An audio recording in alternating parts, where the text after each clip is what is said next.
Siempre había descartado la idea de presentimientos hasta ese día tan peculiar. La mañana parecía normal, pero había algo sutil e indescriptible en el aire. Una quietud antinatural que hacía que cada segundo se prolongara angustiosamente. Cuando abrí los ojos, sentí como si el mundo se hubiera movido milímetros durante la noche.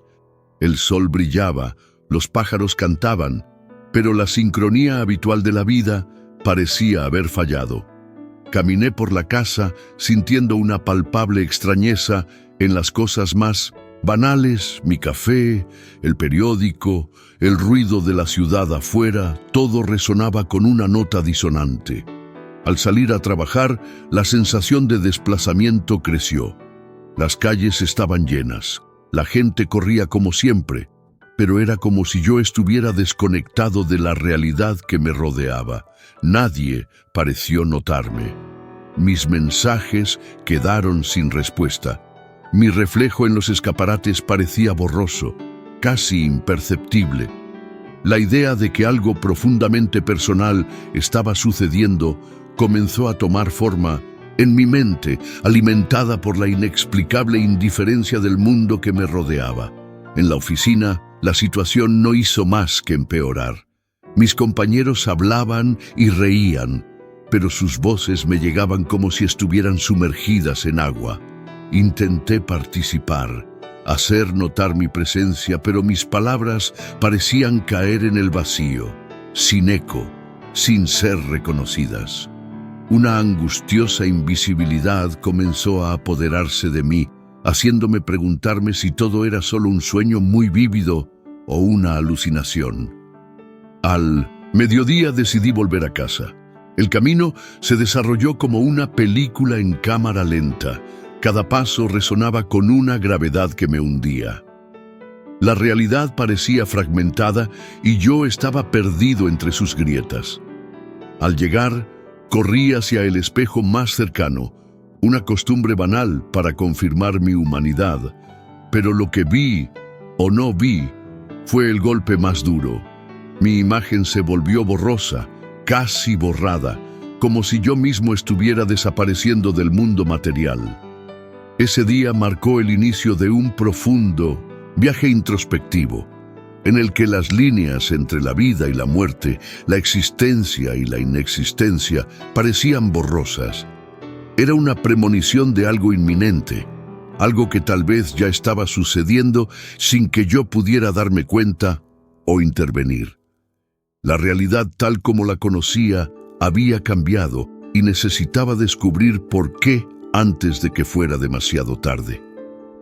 La mañana ya comenzaba de una manera extraña, con el silencio de la ciudad sonando más ensordecedor que el habitual bullicio matutino. Las calles estaban concurridas, la gente se apresuraba en sus asuntos diarios, pero algo andaba terriblemente mal. Nadie parecía notar mi presencia. Caminé entre la multitud. Dije, «Buenos días». Sostuve las puertas, pero era como si fuera completamente invisible para todos los que me rodeaban. Mi voz parecía no tener volumen. Mis acciones no tenían ningún efecto en el ambiente.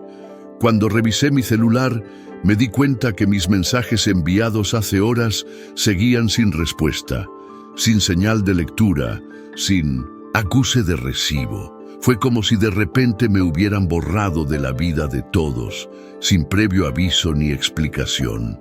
Me hizo cuestionar mi cordura. ¿Estaba todo en mi cabeza? Fue entonces cuando noté algo aún más inquietante. Mi sombra, que debería haber estado allí, tendida en el suelo bajo el sol del mediodía, simplemente no estaba allí. Presa del pánico, corrí al baño más cercano. Una habitación pequeña y sucia en una cafetería por la que pasaba todos los días. Cerré la puerta de golpe y me miré en el espejo. O mejor dicho, traté de enfrentarme a mí mismo. El reflejo que se suponía era mío no estaba allí. El espejo reflejaba perfectamente el entorno, pero no había señales de mí. La realidad de mi situación estaba empezando a hacerse presente, fría e implacable. Estuve allí, pero al mismo tiempo no estaba allí. La desesperación se apoderó de mí mientras intentaba desesperadamente encontrar alguna explicación lógica. Pasé mis manos por mi cara, por mi cabello, sentí mi cuerpo, pero nada de eso parecía importar. El mundo me había olvidado, o peor aún, me había excluido. Salí del baño a trompicones, mirando a mi alrededor con la vana esperanza de que alguien, cualquiera, se diera cuenta de mi existencia. Pero nada cambió. La gente siguió con su vida, indiferente a mi crisis existencial. Al regresar a casa, mi mente se arremolinaba con posibilidades aterradoras. Había muerto. Esta idea absurda y macabra empezó a parecer cada vez más plausible. Mi falta de reflexión, mi falta de interacción con el mundo, todo parecía indicar que ya no era parte de la realidad de los vivos. Mirando las calles que ahora parecían más grises y distantes, me pregunté sobre la vida, la muerte y la terrible zona intermedia donde parecía haber caído. Era un limbo personal, silencioso y frío, que empezaba a rodearme. Entré a una habitación oscura, sin entender cómo había llegado allí. La habitación estaba llena de rostros familiares, todos inmersos en una profunda tristeza, con las miradas perdidas entre el luto y la añoranza. La tenue luz que se escapaba de las velas esparcidas por el lugar proyectaba sombras que danzaban en las paredes, creando una atmósfera oscura, casi sobrenatural. Mi corazón latía a un ritmo extraño, casi desigual, mientras intentaba procesar la escena a mi alrededor, cada vez más confundida y asustada. Mientras caminaba por la habitación, los murmullos de consuelo de la gente y las lágrimas silenciosas me acompañaron. Aquí no había sonrisas, solo expresiones de dolor y el eco de sollozos ahogados. La realidad de la situación empezó a emerger con mayor claridad cuando me encontré con el objeto central del duelo colectivo. Un elegante ataúd, adornado con delicadas flores y rodeado de personas que intentaban dar su último adiós. Mi paso vacilante me llevó hasta el borde del ataúd, donde una ola de frío recorrió mi columna. Dentro de él descansaba una figura serena que me resultaba extrañamente familiar. Era yo, el rostro apacible, que debería haber reflejado el sueño eterno. Solo parecía estar dormido. Mis propios rasgos, ahora inmóviles y pálidos, miraban al techo con una calma desconcertante.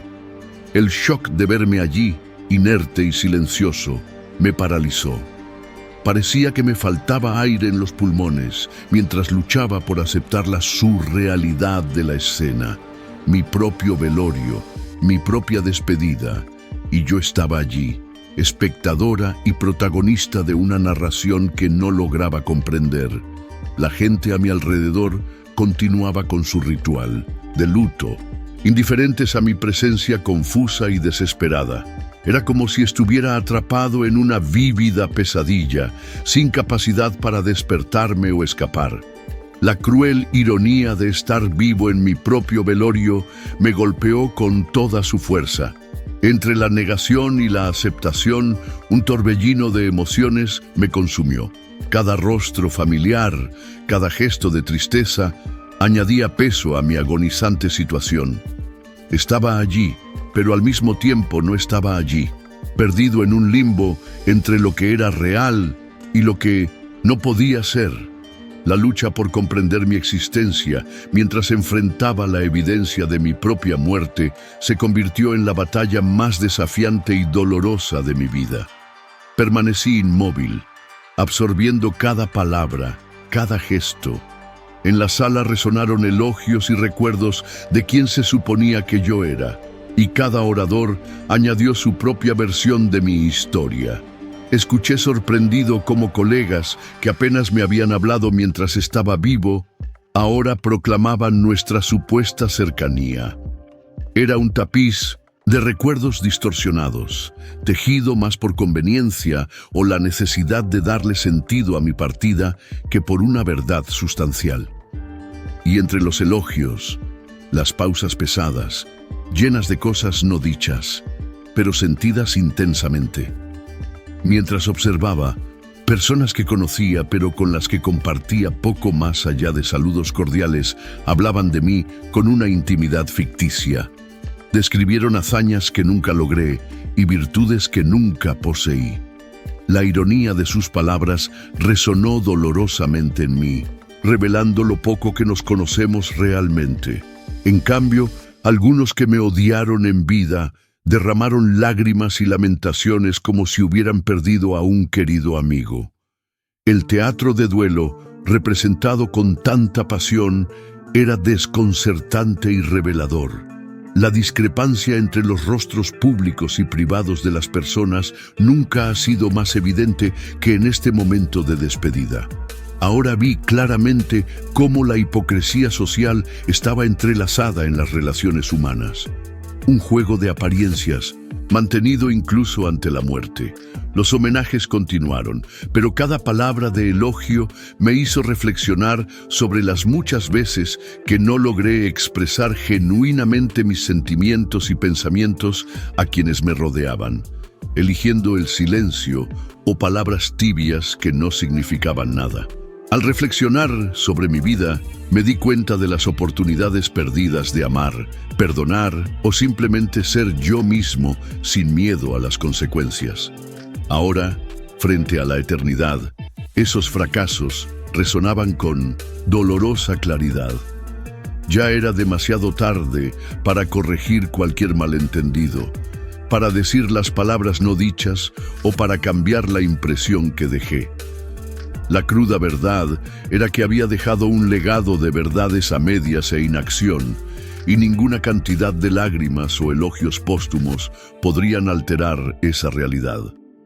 En este mar de reminiscencias y lamentos, estaba solo con mi conciencia, confrontando la vida que viví y la muerte que observé.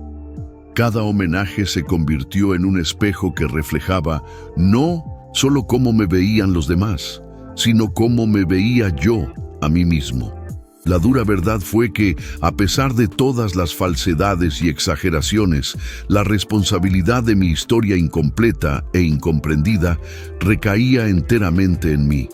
Y con esa comprensión vino la dolorosa aceptación de que para algunas cosas en la vida no hay segundas oportunidades. Mientras luchaba con las revelaciones y los arrepentimientos provocados por los tributos distorsionados, una sensación helada comenzó a infiltrarse en la habitación. El aire a mi alrededor pareció condensarse, volviéndose más pesado y frío. Fue entonces cuando noté que se acercaba una presencia. No era alguien que yo conociera, ni era un rostro familiar entre los dolientes. Era una figura indefinida, una figura que se movía con una fluidez que desafiaba las leyes naturales, flotando hacia mí con una calma inquietante. A medida que esta enigmática presencia se acercaba, una sensación de inquietud creció dentro de mí. Era una entidad que claramente no pertenecía a nuestro mundo tangible. Su silueta era nebulosa, casi como niebla, pero su presencia era inconfundiblemente sólida. Cuando finalmente llegó a mi lado, un susurro gélido escapó de su forma, una voz que parecía hacer eco desde otro plano de existencia. Ha llegado el momento, lo que queda permanecerá. Estas palabras, aunque susurradas ligeramente, resonaron con un peso inmenso, llenando mi espíritu de un terror mudo. La entidad no expresó malicia, pero su mera presencia era un sombrío recordatorio de la delgada línea entre la vida y algo más allá.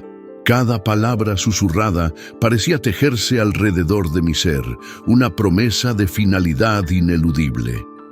Intenté resistirme, impulsado por el instinto primario de supervivencia que aún ardía dentro de mí, pero la resistencia parecía inútil. Una fuerza invisible comenzó a alejarme, una atracción magnética que me alejó de todo lo que sabía y entendía. Intenté aferrarme a cada pedazo de realidad, cada recuerdo y cada sensación mundana, pero era como intentar aferrarme al viento. La presencia, ahora una silueta claramente delineada a mi lado, me guió fuera de la habitación, fuera de mi vida, fuera de la existencia tal como la conocía.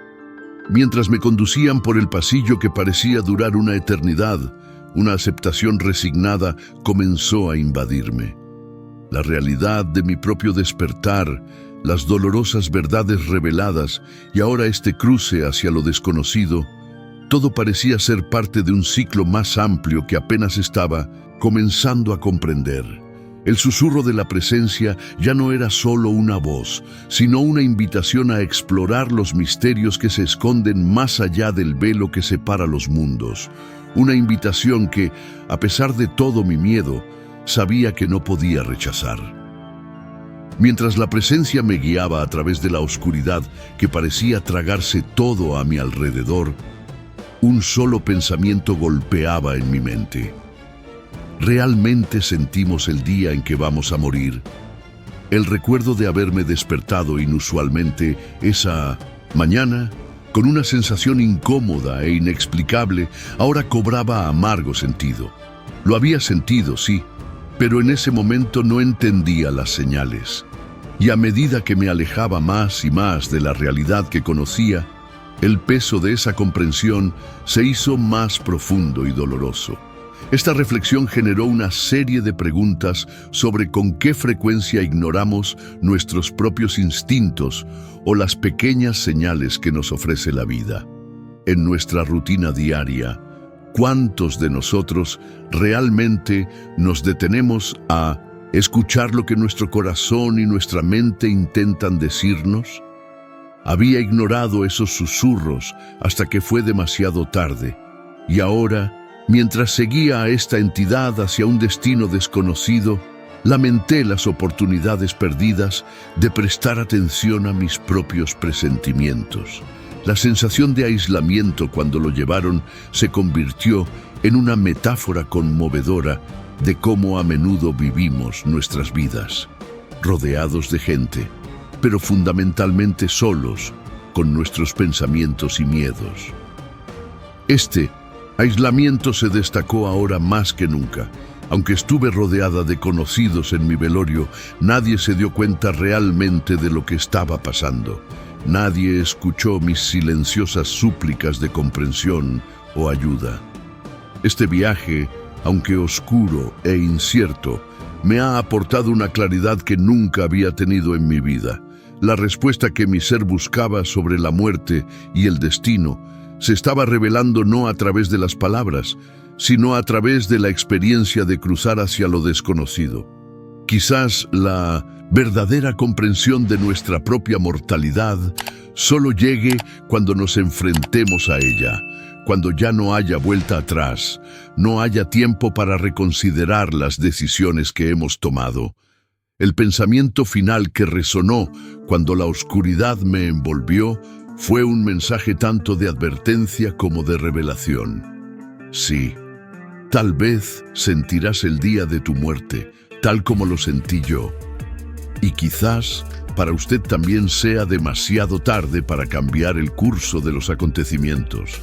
Esto no es solo una reflexión sobre la muerte, sino un llamado a vivir de manera más consciente, más presente, a escuchar realmente los susurros de la vida antes de que se conviertan en gritos silenciosos de una oportunidad perdida.